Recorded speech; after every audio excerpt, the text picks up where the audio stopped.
Hey, hey, TGIT, thank God it's today, not Thursday. Even though we're always grateful for Thursday and every day, we are always grateful for today. That's what it's about, TGIT. As you can tell, I'm still, pardon me, not over this sinus stuff. It's getting there. I keep getting in the sauna, and that really detoxes your sinuses, everything, and that really helps. Hi, Doug. How are you? I'm so glad to see you on here. In fact, I'm going to mention something about you today in today's live. So, hi, Gary. Thank you guys for joining. Waiting just a second for you guys to hop on. So excited to talk about what I'm going to talk about today. I've been just really listening really close to God about this, and it's been really heavy on my heart to share this. So thank you for the hearts, and we're gonna jump into today's topic. Well, here we go. God has given me in my life several things that he told me are priceless. A couple of those are peace, time, love, things like that you can't buy, that you just can't buy. They're priceless, and once they're gone, they're gone. And so I always treasure them. Well, I thought he had given me my 5, which I've done Facebook Lives on, and recently he gave me another one. So one of the other things in my life that is priceless to me is friendship. Friendship. What a simple thing, but what a deep thing friendship can be and should be. And the reason that it is priceless to me is because backstory always sets you up for the end of the story. For the last 16 years, I've had 2 relationships, and in both of those relationships, I did not have friends. Now, you have acquaintances. Everyone has acquaintances. I know the moms on the football teams, the PTO moms, all of that. Those are acquaintances. And I remember there are a couple of my friends now that were best friends. They are best friends. And y'all know who you are, girls. They live out here with me at Nasal.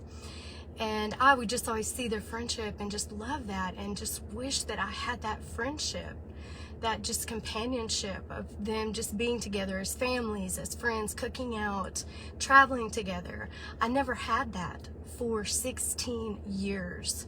16 years is a long time of your life, you guys. A decade and a half. And I wanted that so badly.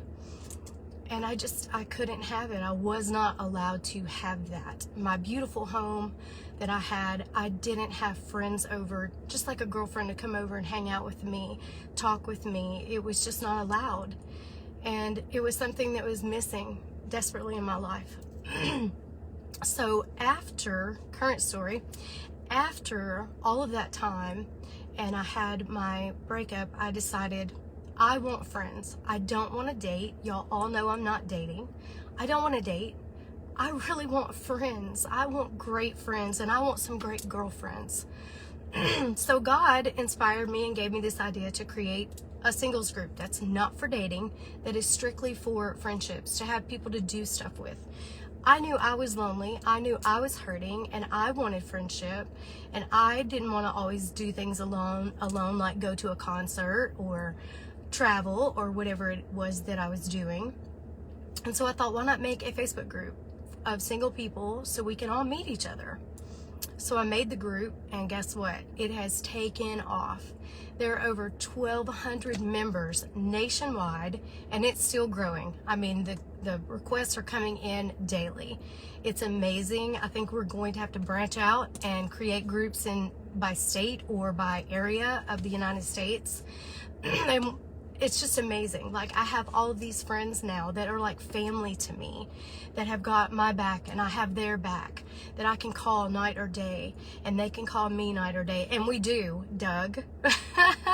I have so many friends like that. I have girlfriends now that come over and spend the weekend with me, and we hang out and we just do our makeup together and do our hair and try on clothes, and all the stuff that I didn't have, God restored to me.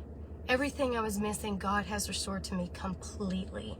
And I'm so in awe of God's love and ability to do that.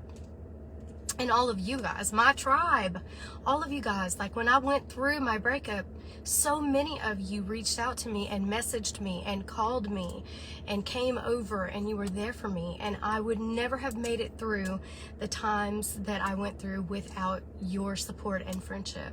So thank you for being my friend. Friendship is priceless. And it was crazy how God knows and sets you up for things, because even the earrings that I put on today were a gift from a friend this Christmas. He was like, "You're so unique. I know you love all the natural stones, the crystals and gemstones, and these are one of a kind. And aren't they beautiful? They're just so beautiful." And so when I put them on today, I was like, I had no intention of wearing them, and I put them on, and God said, "Those were from your great friend." And I was like, wow. And I'm just so blessed with all of you guys, and I'm glad to be called your friend. And on that note, look, I did get the butterfly charm to go on there. And that's the thing about me, you know, like God told me my word for this year was metamorphosis, and that the butterfly would be my symbol, not just for this year, but my life symbol. The funny thing about that is I'm a social butterfly. And I think it's so cute that it correlates all together, social butterfly and the sign of transformation and metamorphosis. So God knows what he's doing. It's amazing. So I wanted to thank you guys so much, and know that, number one, above all, that God is your friend. And he really, really talked to me about that. That's why I have to wait on him, because he said, yes, you have your friends, and yes, you have your girlfriends and your group, but he's my best friend. And so I was like, okay, what does it mean to be friends with God? When you look that up, to be the friend of God, there were two people that were called the friend of God in the Bible. Moses, who spoke face to face with God as a friend. That's what it says. And that word in Hebrew meant companionship, intimacy, friendship, a true friendship. How deep is that? To be a friend of God, that you can talk with him like a companion, intimately. And I do have that, and I'm so grateful for that. And Abraham was also called the friend of God. And those are just very deep things, and that's what he told me. Yes, you do have your friends here, but above all, I'm your best friend. And we do have our companionship. I spend time with God. I spend time with him at night, every night. I spend time with him every morning. I talk to him all day, just like I talk to my girlfriends and my great friends. We talk, and that is important. So above all, I want to encourage you to be the friend of God. You need him more than anything. He will never let you down. He will never forsake you. He will never leave you. Even if you don't have a friend in the world right now, you do with him. I encourage you to talk to him just like you would a friend, because that's what I do.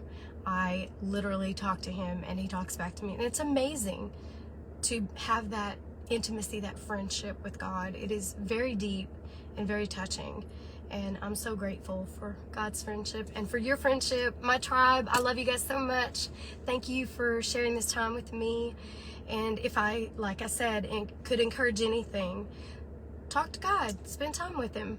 You know, it's just like any other relationship. You have to cultivate it. You have to put time into it. You can't just show up and say, oh, hey, everybody, I'm your friend. Relationships are built by talking, by spending time together. So if I can leave you with one thing, that is the most important thing in the entire world, in your entire life, is to cultivate that relationship with God. Be the friend of God, because it's a very beautiful thing.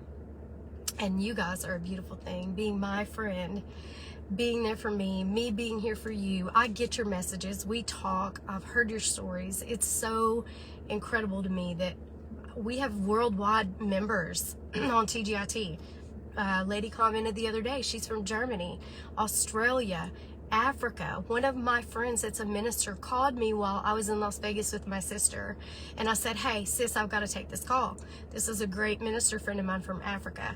And I put it on speaker. I said, I want you to hear. As soon as I answered the phone, Kelvin said, TGIT from Africa. And she's like, what? TGIT's in Africa, sis? And I'm like, yes.